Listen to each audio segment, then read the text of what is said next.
کہو کافرو بھلا دیکھو تو، اگر تم پر اللہ کا عذاب آ جائے یا قیامت آ موجود ہو تو کیا تم ایسی حالت میں اللہ کے سوا کسی اور کو پکارو گے؟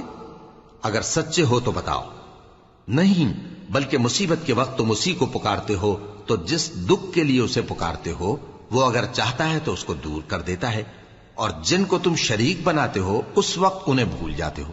اور ہم نے تم سے پہلے بہت سی امتوں کی طرف پیغمبر بھیجے، پھر ان کی نافرمانیوں کے سبب ہم انہیں سختیوں اور تکلیفوں میں پکڑتے رہے تاکہ عاجزی کریں۔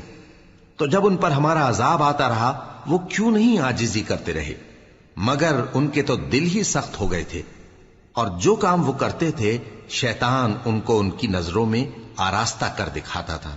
پھر جب انہوں نے اس نصیحت کو جو ان کو کی گئی تھی فراموش کر دیا تو ہم نے ان پر ہر چیز کے دروازے کھول دیے، یہاں تک کہ جب ان چیزوں سے جو ان کو دی گئی تھیں خوب خوش ہو گئے تو ہم نے ان کو ناگہاں پکڑ لیا، اور وہ اس وقت مایوس ہو کر رہ گئے۔ غرض ظالم لوگوں کی جڑ کاٹ دی گئی، اور سب تعریف اللہ رب العالمین ہی کے لیے ہے۔